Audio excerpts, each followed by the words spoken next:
के पहले भाग में आपने देखा कि कैसे रति की शादी एक ऐसे घर में हो जाती है जहां उसकी सास सौतेली होती है और वो पूरे घर वालों को अपने इशारों पर नचाती है।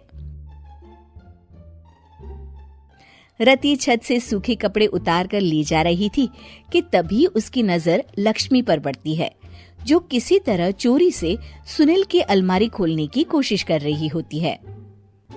अरे, ये माँ जी को क्या हो गया? चोरों जैसे क्यों आप मेरी अलमारी खोल रही हैं माँ जी? आपको क्या चाहिए मुझे बताइए।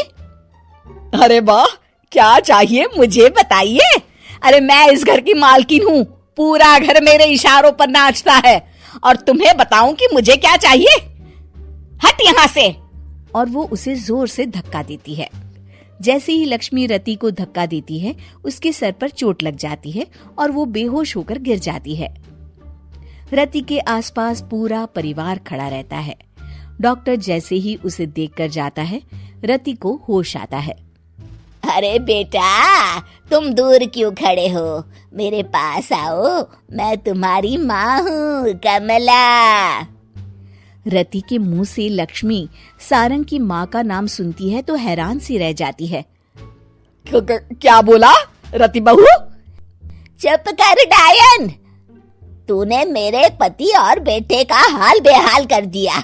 अब तू मेरी बहू को भी गुलाम बनाना चाहती है? रुक, अभी मजा चखाती हूँ। ये कहकर जैसे उसे पकड़ने की कोशिश करती है, लक्ष्मी वहाँ से भाग जाती है। लक्ष्मी के जाने के बाद रति अपने ससुर और पति की तरफ देखकर मुस्कुरा देती है। दोनों समझ जाते हैं कि ये रति की चाल है। अगली सुबह लक्ष्मी का पति खाना लेकर खेत में जाने के लिए निकल ही रहा होता है कि लक्ष्मी उसे रोक देती है। अरे कहाँ चल दिए खाना लेकर? आज घर का काम कौन करेगा? तभी पीछे से रति आ जाती है और जोर से चिल्लाती है। कौन इनको काम पर जाने से रोक रहा है? मैं अभी उसे मजा चखाती हूँ।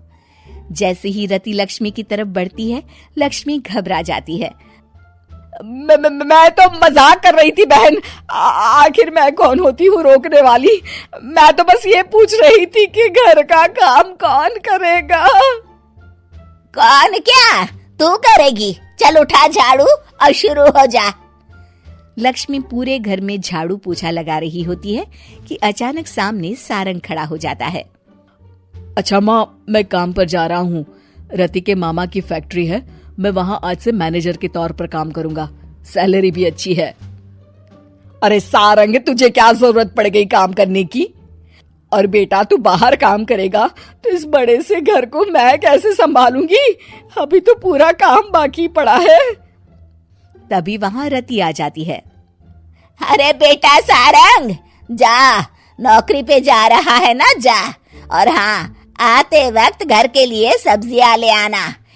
ये लक्ष्मी बैठी बैठी मोटी हो रही है, जरा काम भी तो कर ले।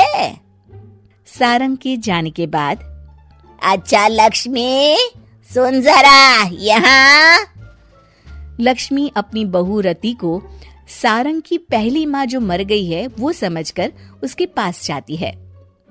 अरे बहन, ऐसा क्या हो गया जो तुम्हें वापस आना पड़ा? मैं तो बड़े ही प्यार से इस परिवार को चला रही थी।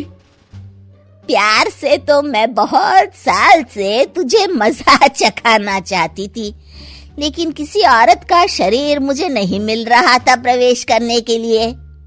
अब से ना मैं बहू के शरीर में रहूंगी।